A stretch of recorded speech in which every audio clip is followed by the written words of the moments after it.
What up? This is the Twice Over Film Club and I'm your host Faraz. Today we got our full episode on Nomadland. This episode does contain spoilers, so if you want some insight on the film without spoilers, check out our preview episode from last week. Make sure to visit thetwiceover.com to see your tally for this film and all the other films we have reviewed on this podcast. Follow us at The Twice Over on all the socials to keep up with us on our watch schedule, and hit us up if you have any movie suggestions for us. Alright, back to the episode with myself, Fahad, and Yusuf. Fahad and Yusuf, what's up, guys? What up? I'm not ready. I'm never ready. You guys always surprise me with the introduction. Anyways, hi. So we're reviewing a Oscar bait movie today. It won the Golden Globes. Best Picture, but yeah. Best Picture, Best Director. It won Best Director too? Yeah, buddy. I guess this movie's actually been out similar to Minari. Like, it's been out in like festivals, but publicly available is only this year. Okay. So this movie is adapted from a book, right? Yeah. Correct. Have yeah. y'all read it? No, we didn't. This is not book club. This is film club. Oh, I forgot what club I was I'm told in. there would be no All right. reading. No, yeah. I have you read it? I haven't read it. I had not heard of it until this movie came out. This movie, no. Yeah, until the end of the movie when I was like, oh, based off the screenplay written for the Yeah, it's a 2017 book. And it looks like it did win some awards. You know, that's kind of... I feel like the book I would like more than I like this movie. I would agree with that sentiment because there are a lot of interesting characters which a movie doesn't have enough time to explore, right? Yeah. It's not the right format to explore the inner lives of characters. And I think the term you use, Fahad, is very apt and correct because this is Oscar bait. I think, Yusuf, when you mentioned it, that this won Best Picture last night, I mean, like, again, my thing was like, it didn't surprise me. It's like the right balance of boring and artsy that it would win. Yeah, sounds like I'm hating on it, but again, I think it's because there are definitely good moments in this movie and good things about this film, and we're going to talk about all of that. But sometimes you can just look at the movie and you can say, based on kind of the correct technical term is the vibe, it feels like they picked this movie thinking like, hey, this is gonna be like an artsy film that we can kind of you can build around this type of the nonfiction book. So you have enough material there, and you think, okay, I think I can build a nice screenplay around that and build an artsy film. And that's not a bad thing. I shouldn't say it's a bad thing, yeah. but as you get into awards season, it just you expect these kind of movies to kind of float to the top, right? Interestingly enough, the book was optioned by Frances McDormand and Peter Spears. So I guess Frances McDormand was involved, not, brought on as part of the cast necessarily, but kind of one of the drivers of making this film, or at least, choosing to get the film made. Yep. I think she's also credited as a producer. Okay, yeah. So there you go. Into the scores, shall we? Yeah. All right. For the narrative, I gave the narrative a 60. I gave it a 55. 50 for me. Nice. I was afraid I was going to be way lower than you guys. No, yeah, I think we can agree that it's worthy of a 50 to a 60. Yeah, it's not the most interesting movie in terms of plot or story, but that's not what you're coming in to watch this movie for, really. Sure. All right, writing 75. 80. 70. All right, man, we're close. Yeah. Acting, I gave an 80. I gave it an 85. 70. Themes, I gave a 95. I gave it a 85. 80. Aesthetics, 85. 80. 90. Ooh. Okay. Yusuf. Little flipping flopping. Okay. Okay, so as far as how we rated this movie, right? My tally comes out to a 77. Fahad is 81, and Yusuf is 62. Well, again, this is right. This is based on what we individually like in a movie. Yusuf really likes the narrative to be, or considers the narrative be a very important element of the film, and that was also his lowest score. That's probably Right. what's driving his score down. Yeah. And So also note, like, these are our individual tallies based on our individual scores.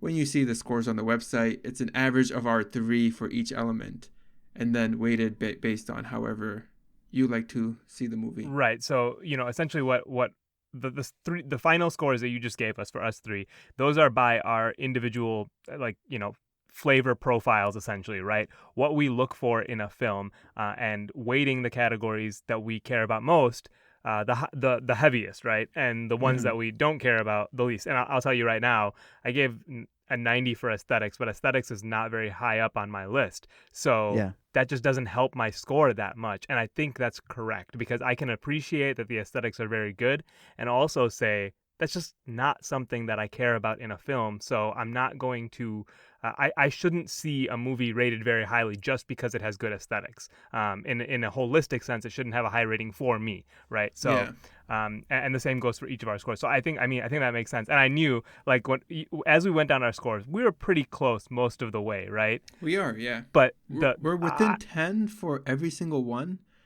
And yet my total score drops into this valley and ends up at a 62. Yeah. Well, except for themes, it's a 15-point difference. And so yeah, interestingly enough, I mean, I feel like we can agree on a lot of the elements of this film, and we feel very differently about the film nonetheless, I think. So Yeah. And again, I don't think it's gonna be that surprising to people who look it up on other websites. If you were to look at IMDb, the audience score is way lower than what you see for Metacritic. So like 93 and 7.6, right? Metacritic's 94. Wow. Oh, it's 94. Yeah. That's usually the one I go off of. That's the critical. I mean, yeah, same thing on Rotten Tomatoes. The tomato meter is at 94 versus audience being 15 points lower at 79. So, yeah. Those aren't really capturing, obviously, everything. Our scores are a little more specific, so we're going to talk about it in more detail. That was the jump? That's the jump, guys. We've jumped into the future. Jump We're around. discussing. Can we play that? The song, Jump Around? no, we don't After a jump. we don't have the license. License. Probably, to that. maybe like 3 seconds worth That's without not- getting in trouble. Is that it, Yusuf? 3 seconds is all we get? You get 0 unless you have a reason to put it in there, outside of just wanting to play the song. So why don't you just do a reenactment of it and we can hear that's all good. No, thanks. All right. All right, so we've jumped in the future because Chloe Zhao is in the Marvel Cinematic Universe, and so now we're into next week, and we're still talking about this freaking movie Nomadland. Yeah. Mm-hmm. So, Fahad, I'm surprised you're saying you didn't actually enjoy it. I can say that I didn't think it was great, but I still actually enjoyed the movie. It was kind of like, it was a good watch, in my opinion. Was there enough of a narrative to keep you interested? Enough of a story? That's what I found the movie lacked the most, right?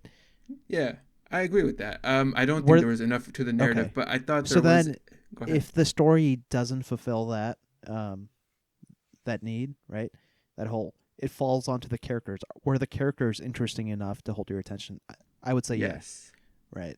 Yeah. You would say yes? Yeah. Yeah. So that's why I enjoyed it. That second point you just made. Oh, I would say no. Oh. They're not interesting enough.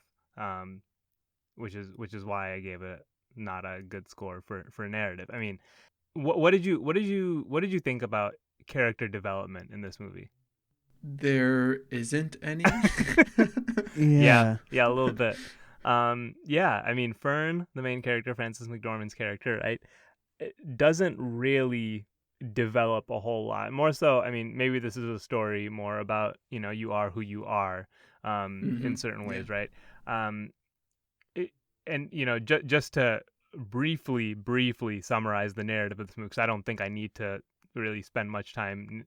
Narratively, this movie is about a woman named Fern, who lives in a small,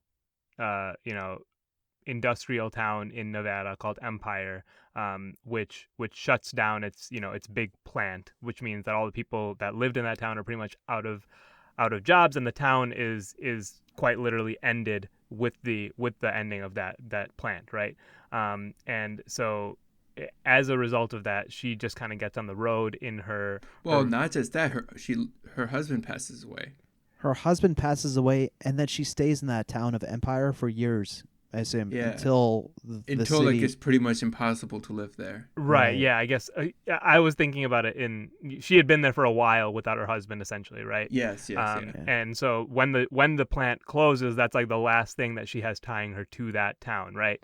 And so she kind of heads up on this unplanned road trip of traveling from what you would call nomad group to nomad group, essentially, right?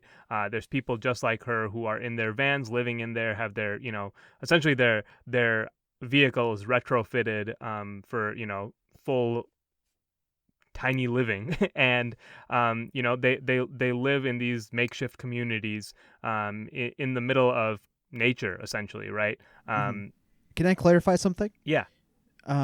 So it's very much out of necessity. It's not like she's enjoying this life, or any of the other people within their group are necessarily enjoying these life. It's more that they find this the better option than being like a slave to a mortgage, right? Well, I don't know if it's out of necessity, man, because she has the opportunity to live with her sister. She has the opportunity to stay with Dave. She definitely doesn't have to stay in this lifestyle, and she continues to do so. It's a different kind of necessity, right? I mean, it's definitely not a necessity out of financial burden, or just any other reason for being homeless, because they don't consider themselves homeless, right? She Right. actually makes a point of that and says that she's houseless, right? Yeah.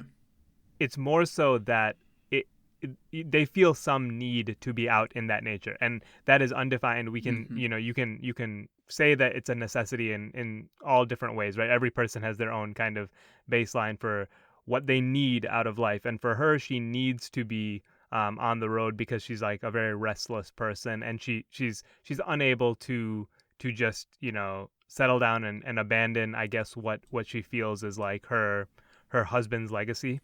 And it seems like a lot of the people out there have some sort of grief that is dragging them down, and that they're trying to find release for, right? Yeah. So I mean, I'm spending more time on this narrative than I even wanted to, because basically there's a lot of that. We see that a lot of different ways. She comes across a few friends. There's a few friends that she uh, follows around, essentially. She meets them in one town, she goes to another town with them, and they move from place to place together. There's a love interest, right? There's a man who kind of takes a liking to her, but she's not sure that she's ready to settle down or have any sort of commitment to anyone else, right? And she talks to her family. She meets back up with her sister, who she hasn't seen in years, because mostly out of that's simply because she needed money and didn't know where else to turn to. um, and we get some backstory about why she's out there, and how she's still not able to basically just go and be with people that love her. She kind of needs to be on her own. We just kind of watch this kind of circling around for an hour and a half or so. And on the other side of that, I'm not even saying that it was a bad experience, but on the other side of that, Fern has to make hard decisions about what she's going to do with her life, how she's going to move on, whether she's going to move on. And the answer seems to be that she knows who she is, and she doesn't feel like there's something to move on from. Maybe she's just happy Ooh. where she is, right? I don't know if I agree with that. I think the ending of the movie is very clearly indicating that she was holding on to the past, like her life at Empire, and like continuing to mourn what was.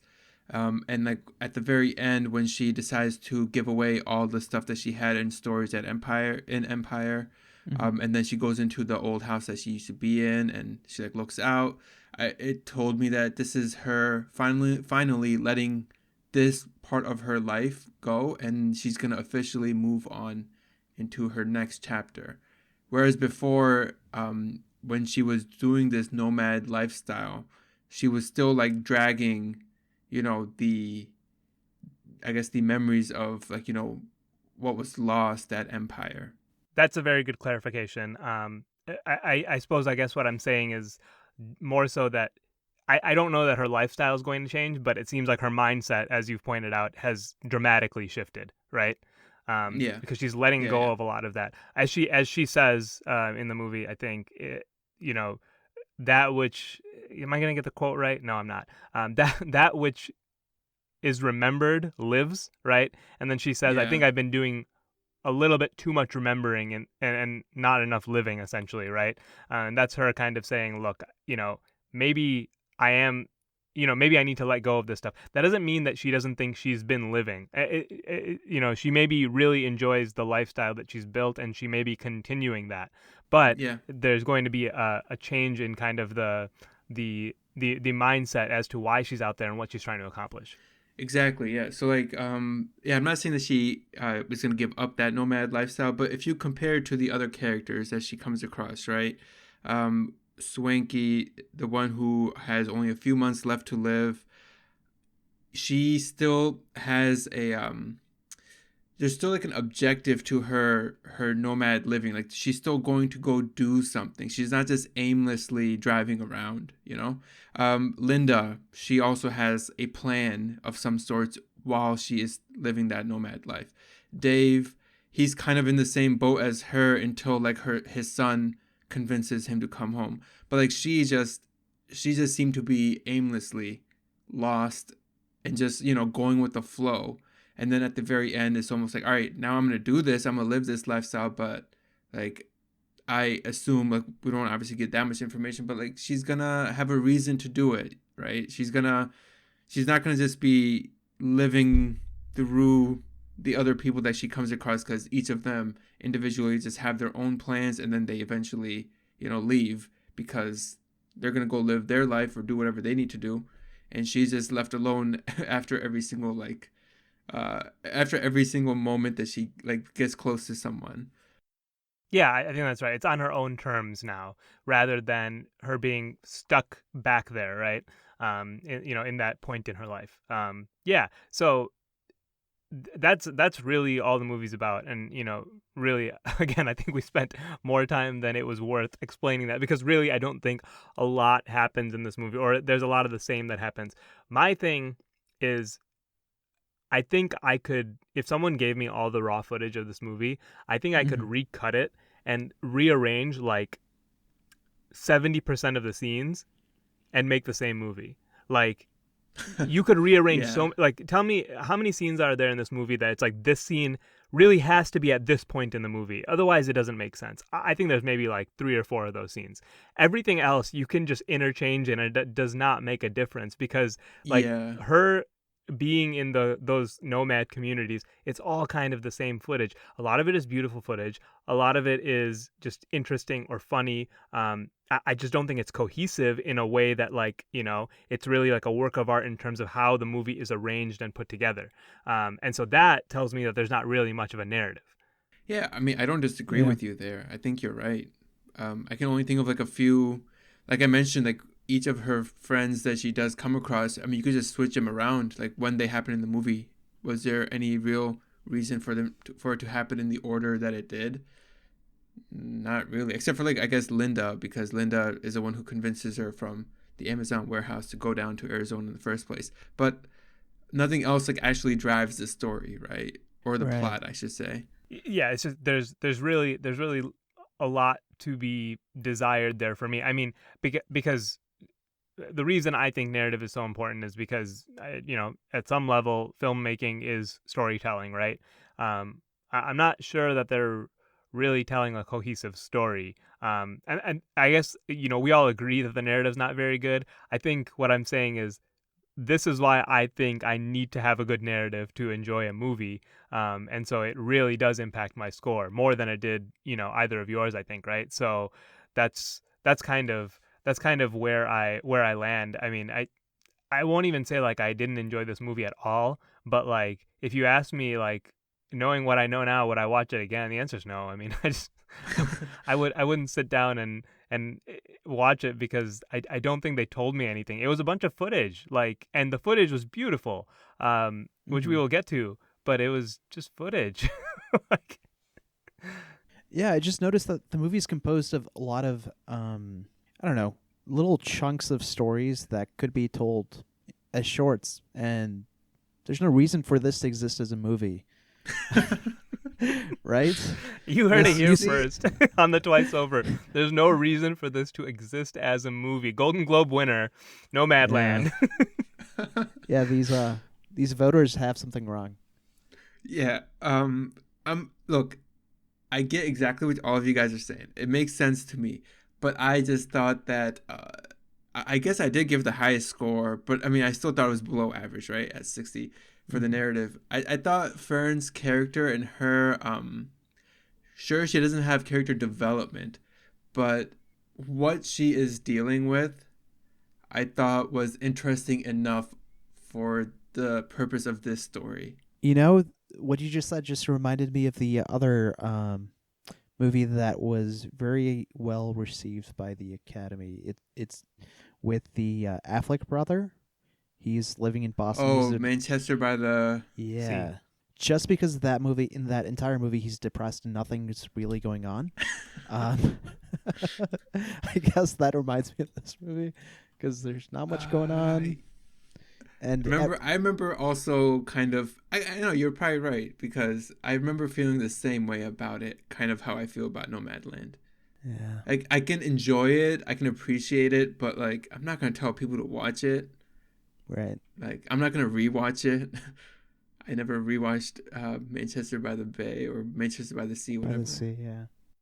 I think I agree with you though. I mean, Fern is an interesting character. I don't think we got enough there for that interest to be justified, I guess. I mean, they didn't do enough with it, but like on the face, it has all the makings of a good character. I just wanted it to go somewhere with that character, and it just didn't.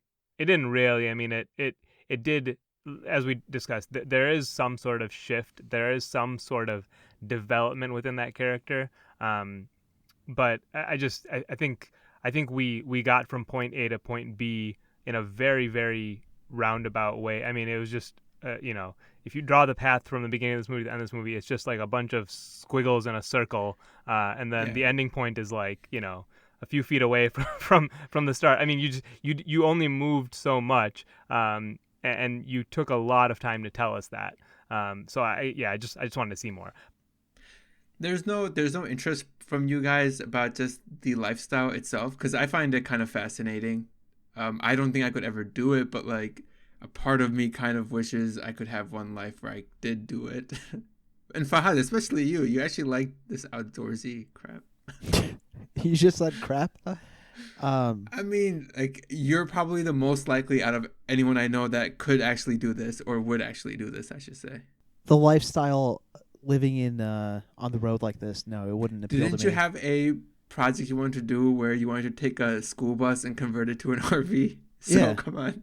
Yeah, yeah, yeah. Yeah. But So in short bursts. how is that like, Not not interesting to you? not Like, living years on end on the road. sure. I think the I don't lifestyle's know. cool. I mean, it's something you would want to know about. But again, there's a Yeah. documentary of this exact same subject matter based on the So exact just watch same the book called Camper documentary. Force, right? So why would you watch the fictional recreation of that book when you can watch the documentary version if you're really in it for Fair finding enough. out about the lifestyle and the subject matter. It's just like, and they do a lot of stuff the reason I say that is because you see how that plays out. Like if you were really in it for that, what you actually get is a bunch of dramatized versions of like of how things happen out there, or like the real the Oh yeah, yeah, yeah. Yeah. in ways that's helpful, right? Because the beauty that they show and that they capture, and they capture it so well on camera, it's stunning, and so that's a positive, right? But also like they do things like just little things they do to show us the lifestyle, the culture, like where she's in bed and then suddenly she jumps up and pulls out her bucket and barely gets her pants down. We have to listen to her pooping in a bucket in her van. Like Why? Like, I mean, like, because that didn't have anything to do with anything. Like, it's not like literally she had diarrhea, and then like the next scene, she no longer had like the diarrhea never came back. There was nothing. That was just to show you that like, yeah, people shit in buckets out here. You know what I mean? Like, that was it. I get, yeah, to illustrate the hardships of living on the road, right? That was the hardships, really. I think the hardships was like the cold, where like she's stuck in her van and she doesn't want to leave her van, but it's way too cold. I mean, the bucket is like the bucket. I mean, you choose a. I guess that's something we can all relate to. How terrible that be to be shitting in a bucket with diarrhea. I mean, it's probably it's probably one of the first questions most people would ask. Like, well, where do you go to the bathroom if you're living like that? Yeah, especially because she's not in the proper RV, right? She's in a van. And she's in it basically because she's already kind of retrofitted it, and then also there seems to be sentimental value attached to it, right? And so she doesn't want to get a proper RV or something. So she's kind of making it even tougher. Or on maybe herself. she can't afford it, right? A proper RV probably costs a lot more. Yeah, also true. I mean, yeah, but it's I guess it could be just the money aspect of it too. But yeah, anyways, I mean, she's not in kind of ideal situation there. So like she goes through a lot of trouble to keep herself out there and living that lifestyle. I mean, even that van breaks down and she ends up spending $2,000 to get it fixed back up so that she doesn't have to buy a new one when she's almost paying the cost of the entire the value of the entire van in order to get it repaired. So I mean, I just assume there's some sentimental value there, but yeah, I think you're right. I think you're right on that. She considers it her home, and she's not gonna just give it up so easily.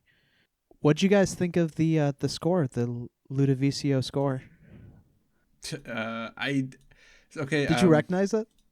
I did recognize it, but for one moment that was not well done. Let's see. I actually wrote it down because I was like, "Why did they do this? Why did they play this music? Tell me more about what did you like? Is it a recognizable score? Because I did not recognize it. Oh yeah, this composer. I've been a fan of his for 10+ years. I don't know what else he's done, but I've just heard just a bunch this one of his thing. movie. He just did that one score, and he's been no trading off of it for the last. I don't 10 know years, this so if you're a fan particular of- score, but it's I instantly recognized it as his because it's his style. But you said you're a fan of his, so do you right? know? But I don't. Do you know anything other than the one? Name one other score he's done, bro. Sure, Fly. Oh, okay, fine. Fly. It's in the movie Untouchables. What you said Fly, right? But that's the name of the title of the score, not the title of the actual That's film. the title of a song, and it's played in the Untouchables in the film. Okay, so then where is this score from originally? Okay, so I have no idea. I mean, let me just go through the list because I actually looked it up. He's done the score for Black Swan, Untouchables, like you just mentioned, J. Edgar, this movie. I know his song appeared in the movie Mommy by Xavier Dolan, the Canadian film. Yeah, so he's been around, obviously. He's been doing television and film scores since the 80s. His music fits films and television very well. There's something about it. It's modern music. Okay, so let me mention the one place where I didn't like it, right? It's like the sad piano playing. It's after... Oh, it's when Dave goes back with his son because his son's about to have a kid. Yeah. And again, we're left with Fern, who's once again alone. And she's just going through like a montage of a couple of shots of her just chilling and like being by herself. And then she's sitting on a ledge or like up in the Badlands, right? In the Badlands. And like a few 100 feet away, there's like a truck, a few guys and drinking beer, a guy on a guitar singing. That song that he's singing is like going back and forth, overlap with the actual score in the movie. And I'm like, what do they want us to be listening to right now? Yeah, that didn't make any sense at all. Like, because they faded into the song and then they faded it out so that score could come in and then it went back the other way. I was like, you totally took me out of the movie. Yeah, it's like the pick entire one moment music. is ruined. Yeah. The way they were doing that. That's the only time I noticed it, Fahad. Otherwise, I didn't really notice it. Yeah, that scene felt a little bit like trippy. Like, I don't know, like I almost thought like there's like, you would hear something like that in like some sort of like mind-bendy like thriller moment of a movie, and I was like, what is, like, I don't know, it was pretty much a mess basically is what it was. But Yeah, I noticed that too. It caught me by surprise. But otherwise, I mean, I actually liked the score. I liked most of the music. Uh, Perhaps one might say it's a little bit heavy, but in the end, there's so many natural shots in this film, so they had a lot of opportunity to use it, and they did. And I think that's fine because the movie was just reliant on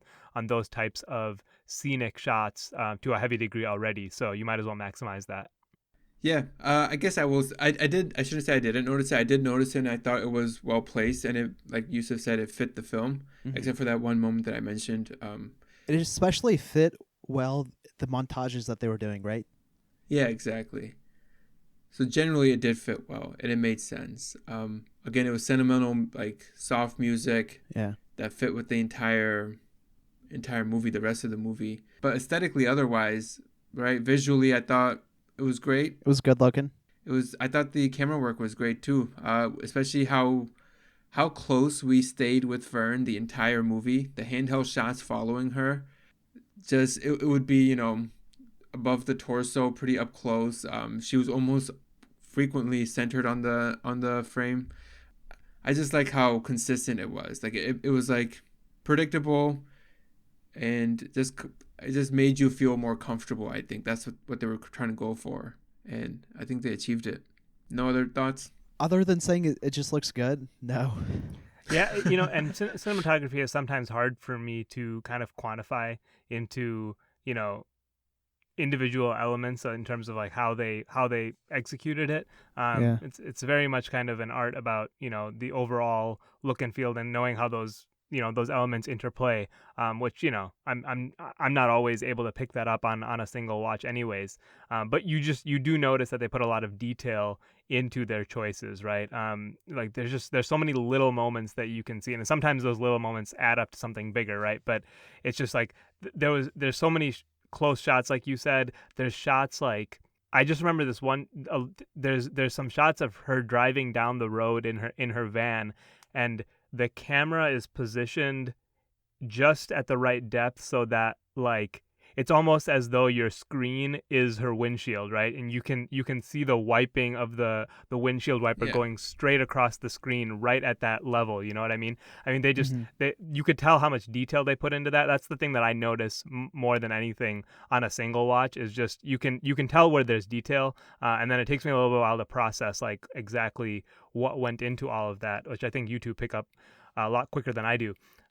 But yeah, I mean that's something that you can say for sure that it was very carefully thought out, just to make you feel in those moments. And again, I mean, sometimes I think we give additional points for like beautiful shots of scenery, right? And I think that's okay. But that's not all you want to see in a film, right? You just can't rely on it. And they use so much of that in this movie that if it was just that, I would probably, I mean, it would almost be a criticism because you can't just throw in a bunch of shots of mountains and be like, yeah, great cinematography. They didn't do that. They didn't stop at that, is what I want to say, right? They yeah, didn't Yeah. just rely on that, even though they had so much of it.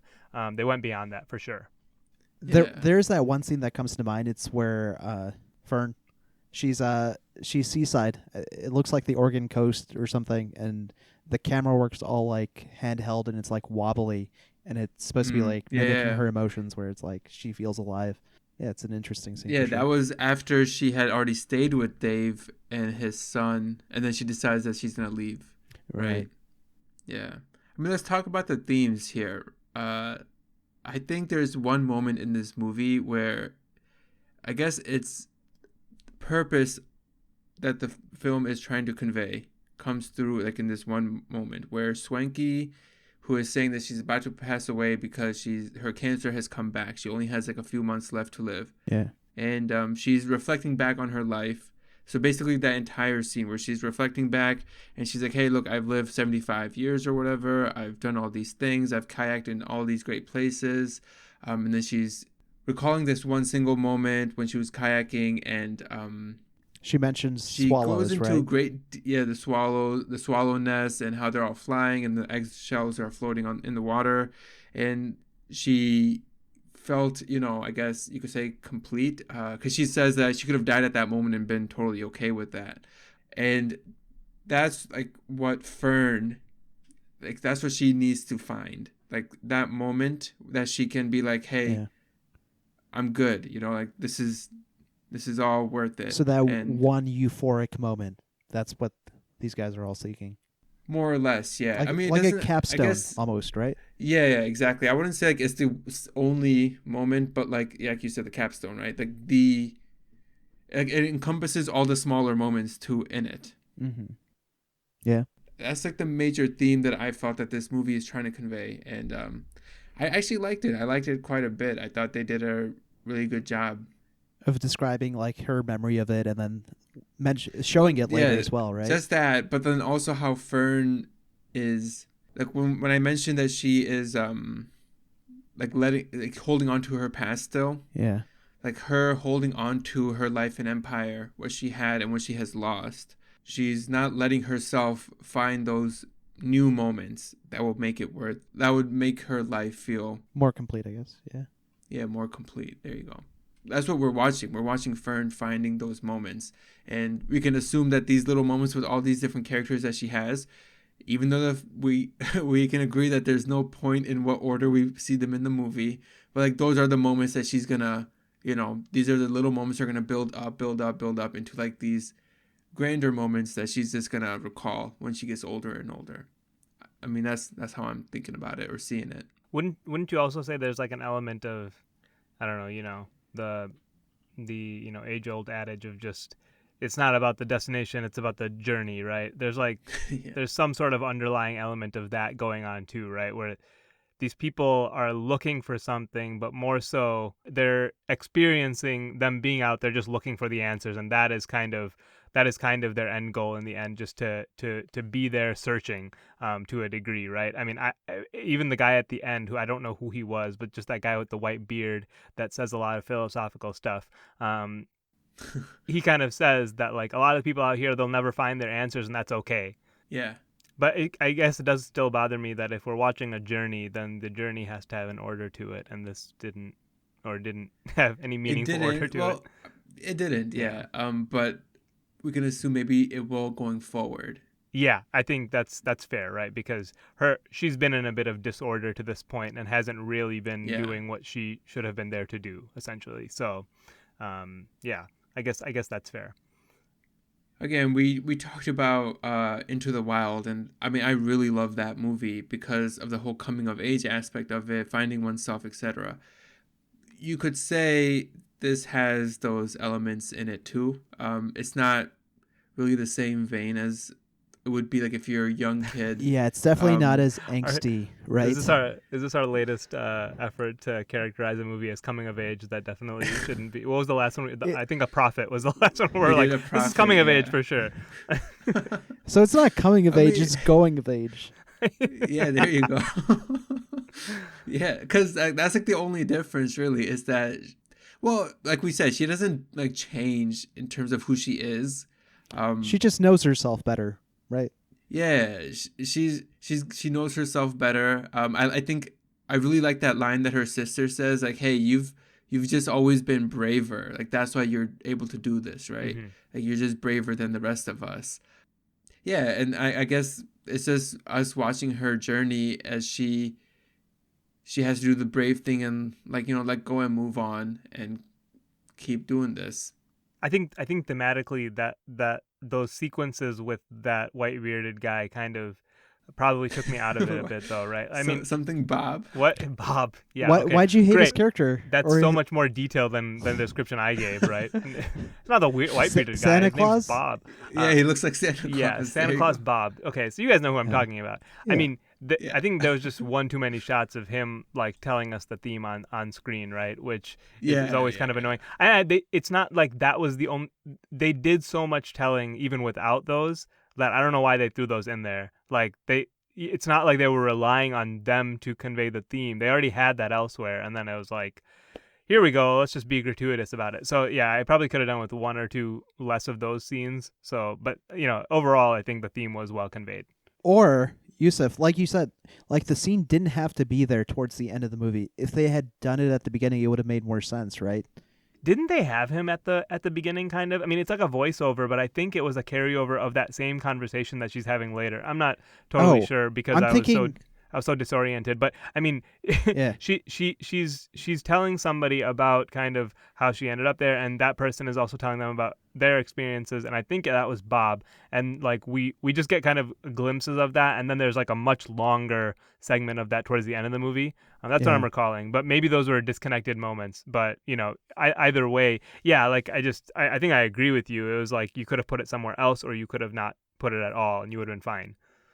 Yeah. Yeah, so guys, Bob Wells is a real dude who has a YouTube channel called Cheap RV Living. He has 481,000 subscribers. So I'm pretty sure he was not. I mean, I don't know like what is real and not real in terms of his story, but like, not just him, but I think a lot of the characters in this film were not professional trained Oh, actors. they're just actual nomads. I think so. Because if you look at the cast, I mean, I noticed it even when the credits were rolling. It's just all the character names are just the actor's first name. So like Linda is Linda May, Patty is Patricia Greer.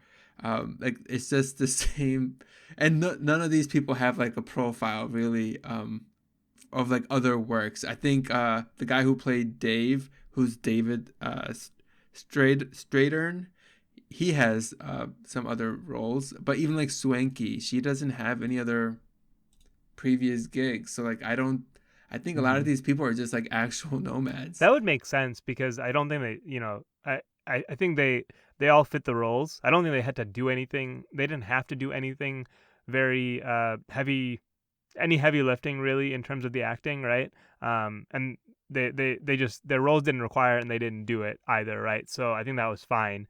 They were sufficient for that, and then there's Frances McDormand. You know what I mean? That's how I kind of felt about the acting overall. Yeah, I don't think I've ever seen Frances in another movie. I think she's also a nomad. I just cut that out. That might. Jeez. Jeez. Well, haven't you? No, this movie is a prequel to. So at the end of the movie, when she walks out of the town, she ends up going to Ebbing, Missouri, and then stabbing a bunch of police And officers then and stuff. she goes on to Fargo, right? That's the progression. Becomes a cop. No, that was the beginning. She started out in Fargo, and she's lamenting the loss of her. Oh. Yeah. Okay. Yeah. Get with it. Anyway, yeah. So I mean, well, what were our acting scores here? I give it an 85, if I recall. Yeah, I gave it an 80. So I think, and Yusuf went average. I mean, So I think I just told you why I wasn't very high on it, but talk me out of it. Yeah. No, I'm not really gonna talk you out of it. I think the only reason I went high is because of Frances McDormand. Everyone else was average or not. Yeah. Do you know one guy who wasn't wasn't average? The guy that is running the storage facility in Empire, when he just didn't seem like he I don't think he was a trained actor either. I don't know what his name was either. Like so I can't like look up his name here. But like he took me out. I'm like, man, that dude's definitely not like a real actor here. This dude, he doesn't want to be in front of the camera right now. Like I can see that. I can tell. So that guy was in like 10 seconds of this movie, right? I know, but it's those little moments that I like notice. And again, for me, it's always whatever takes me out of the movie. That took me out of the movie for that moment. Come on, I was though. like, that I know that this guy's uncomfortable right now in front of the camera. My point is, I gave it a high score because of Frances McDormand. That's why. I think she carries this movie, and she is like 97% of the film. Do we ever focus on other characters if she's not there? I don't think so. Not for long segments, at least. So. I mean, I can't even really think of a scene she's not in. Yeah. The only time we're not like focused on her is like when it's like more like one of those montage shots or like it's like scenery stuff. But otherwise it's all her. So, I mean, and she was great, I thought. That's why I went above average. But I can totally see an average score too because everyone else is just whatever. Yeah, I think I Linda just wasn't was as hot on Frances McDormand's performance. So, it wasn't enough to really pull the score up just on its own, I guess. I mean, again, she doesn't do anything wrong. I mean, there's just it's very minimalist kind of in terms of in terms of the performance. I felt, because again, I mean, fine, she does show some emotion, she does convey some emotion, but there's she doesn't have to develop, in that character. So then she's being asked to do less. She's kind of playing a fairly static character from start to finish. So no, but she still does a good job. I'm not taking that away. Yeah. That's I get more what you're so the saying. plot. The That's a problem from the plot and or the writing, you could say. So The character's range is like limited, so like I get what you're saying. There's not much for her to present Mm-hmm. other than what like that one thing that she is has to do, and she does that well. yeah, and pooping in a bucket. Don't forget that. Oh, the sheer panic on her face was incredible. That won her Yeah, the Oscar, Best Actress. Was she nominated for it? Yeah, she was nominated for it. Oh, for Golden Globe, yeah. For Golden Globe. We don't know the actual Oscar stuff yet because it's not released in terms of who's been nominated. I'm sure she will be though, right? Mm-hmm. Yeah, I think she will be. I'm sure Nomadland will also be nominated for Best Picture as well. All right, crazy conspiracy theory time. Yeah. Okay, so this movie is actually a crossover with Into the Wild, and that guy at the gas station that she offers a sandwich to, that is the guy from Into the Wild. Wait, what? What sandwich? Yeah, that's the same. That's The young guy? That's the guy that. Yeah, that's the guy that Fahad was saying okay. that the conversation is almost verbatim from Into the Wild, where she's like, "Do your parents know where you are? Where are you from, etc. All that stuff." Yeah, exactly. I'm okay with that interpretation. Do you know that actor that she's talking to there? His name is Cat Clifford. His character's name is Cat in the film. Okay. He's in 2 other films from the same director, The Rider and Songs My Brothers Taught Me, and his character's name in both of them is also Cat Clifford. So he's never played a character that's not his own name. Wait, but that's not fair.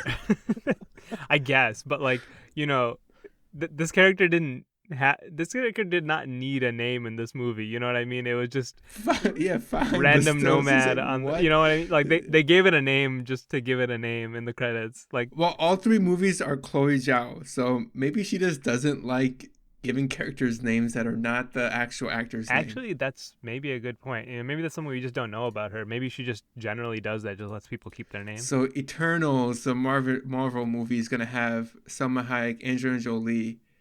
Oh, they're all gonna be just Kit Harington. She's gonna totally nuke the MCU. She's just like, no, none of you are gonna be continuous with your previous characters. You're changing your names for my movie. I think it'll be interesting though to see Chloe Zhao do. I mean, if you see that she can do a movie like this, and then she goes into a Marvel movie, it's gonna be really interesting to see how she puts that together. And I mean, also it's kind of like I mean, let's say she wins Best Director at the Oscars, and then she goes and does a superhero movie. Has that ever happened? Like ever? You'd be hard pressed to think of a time, right? Yeah, I can't. I remember thinking when Sam Mendes was doing the Bond movie, I was like, oh man, that's not good. Because it's like a franchise. But he killed it, right? He killed it with Skyfall. Yeah. How about so I don't know. Taika killing it with Thor Ragnarok, and he's got some other great movies. What We Do in the Shadows, Jojo The thing Rabbit. is, like He hasn't won an Oscar for Best Director though, right? I don't think so. No. Yeah, and I'm speculating because obviously Chloe Zhao has not won it yet either. But I guess what I'm saying is like, there's a lot of people who poo-poo on superhero movies generally, as well as the Marvel Cinematic Universe, and like someone like her crossing over. I mean, it can kind of be a demonstration that actually you can do this artfully too. I would just be interested to see if she can pull that off and what people have to say about it after the fact if she does. Mm-hmm. the cynic in me tells me that creative control is taken away from her, and it's gonna be like, hey, you gotta do it like this, you gotta do it like this. Yeah, perhaps. And or the critics generally look at it and say, look what a horrible job Chloe Zhao did on that. Like, guess she's a one-hit wonder. I mean, they will not give credit to a superhero movie even if it's deserved. Maybe, right? Like, I could see it going both of those ways before I see it going like the other way, where the next Marvel movie ends up nominated for Best Film and ends up winning that or something. Like, I could see a lot of the other outcomes before I see that one. I feel like there would need to be a change in like how they approach filmmaking, because for those movies with big budgets, man, they have to perform basically. Like they have to make money. So I just can't see it. Like again, it's too risky to just go too creative with those things because you can't just afford a flop on such a big budget film. Yeah, that's true. So you got to play it safe. When you play it safe, it's not as interesting generally. I mean, isn't that what we hate about these tentpole movies, that they're way too formulaic? Exactly. I mean, that's my personal opinion on it. I mean, I think it's no secret that Marvel movies are formulaic. Overall, or you probably the large majority of them are, and I don't think anyone's even going to fight you on that. If anything, someone would say that it's a formula that works, and that's but it is nonetheless formulaic, right? So I think I'd agree on that point, and I think most people would. All right, Nomadland, Best Picture winner for the Golden Globes, Chloe Zhao, Best Director winner for the Golden Globes. We were generally not too hot on it. Kind of mixed. There are good stuff in the movie, though. We thought the thematic elements and the aesthetics of the film are very good. The acting is solid, mainly because of Frances McDormand. The narrative, though, is kind of weak. And if you need the one sentence review from the Twice Over, it's Fahad saying that it has no business being a movie. I stand by that. I mean, I support you because I think I agree. Generally, I do too. Yeah, I mean, I could have gone my life without watching this. I don't think it needed to be one. I wish people just said, "Hey, read this book." I think we're being like overly harsh on it, but it's hard not to be overly harsh on a movie that just because wins it Best won, Picture, man. right? Yeah, that's why we're being harsh on it, to be honest. Because that's if it didn't like get so many accolades, I would have been like, "Hey, yeah, it's all right." I mean, now it's overrated, so gotta be harsh. Everything's overrated or underrated. Nothing's properly rated. So, all right, we'll leave it at that. Thanks everyone. Thanks for listening. I hope we haven't underrated this movie because we talked it down too much. That would suck. Well, it'd be a pleasant surprise for whoever's going into the movie. Be like, that's true, and then they would overrate it. But yeah, it's a vicious cycle. Time is a flat circle. Thanks for listening to this production of The Twice Over. If you enjoyed this episode, consider subscribing and sharing it with a friend. Want to see what your tally is? Check out thetwiceover.com. All the movies we've done are listed there, as well as what we're watching for the current week. Follow us at The Twice Over on Twitter, Instagram, and Facebook, where you can leave us any suggestions, feedback, or comments. And if you're about it, you can also support us on Patreon. The music you hear on this podcast is from Amerigo Gazaway. You can find his work on Bandcamp and Spotify.